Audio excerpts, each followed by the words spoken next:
Alors, qu'est-ce qui fait vraiment la différence chez un Key Account Manager, ce qu'on appelle un CAM? Eh bien, ce n'est pas juste la technique, non. Ce qui compte vraiment, ce sont des qualités humaines bien spécifiques. Allez, on va décortiquer ça ensemble.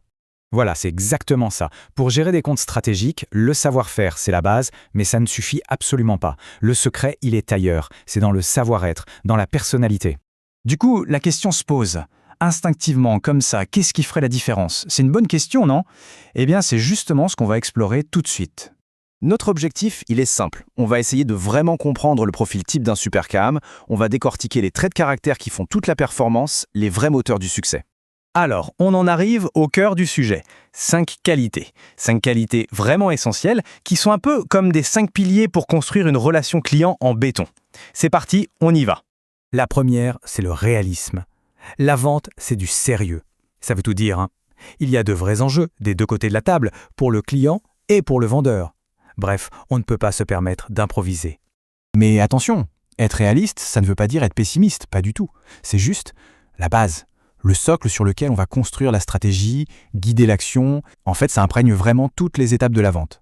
Et pour équilibrer tout ça, la deuxième qualité, c'est l'enthousiasme. Parce que oui, le sérieux, ça n'empêche pas le plaisir. Au contraire, une affaire aussi sérieuse soit-elle a besoin de cette énergie positive, de cette envie partagée. C'est simple.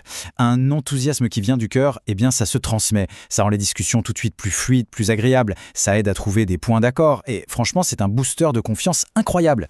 On passe à la troisième qualité, et celle-là, elle est cruciale, l'empathie. Qu'est-ce que c'est au fond? C'est cette capacité à se mettre intuitivement dans les chaussures de l'autre, comprendre ce qu'il ressent vraiment. Et ça change tout. Quand un client potentiel sent qu'il est vraiment écouté, vraiment compris, eh bien, la méfiance, elle disparaît. Et c'est là, seulement là, que la confiance peut s'installer pour de bon. Quatrième qualité, la conviction. Certains appellent ça l'ego drive. C'est cette force intérieure, cette certitude absolue que ce qu'on propose a une vraie valeur. Parce que quand on est convaincu, ça se sent. Ça ne laisse personne indifférent. Ça donne un poids, une crédibilité énorme à ce qu'on dit. Et ça, pendant une argumentation, ça fait toute la différence. Et on termine avec la cinquième qualité, l'assertivité. C'est un peu l'art de savoir s'exprimer, de défendre ses positions, mais sans jamais écraser l'autre. C'est une question d'équilibre. L'assertivité, c'est ce qui permet de ne pas se faire marcher sur les pieds, de garder une relation équilibrée. C'est essentiel, surtout en négociation, pour arriver à un accord qui soit bon pour tout le monde. Bon, on a nos 5 qualités.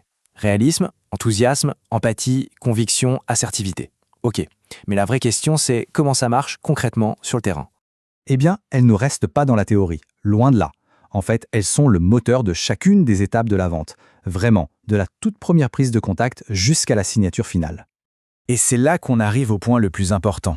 C'est que la vente, au fond, ce n'est pas une science exacte, avec des formules magiques. C'est une science humaine. Tout est basé sur la relation. Alors voilà, bien sûr, cette liste de 5 qualités, ce n'est qu'un début. Ça ouvre la porte à une réflexion un peu plus large. Du coup, la question reste ouverte et elle est intéressante. Au-delà de ces 5-là, s'il fallait en rajouter 2, quelles seraient-elles? Qu'est-ce qui, selon l'expérience de chacun, pourrait compléter ce portrait du CAM idéal? Voilà de quoi réfléchir.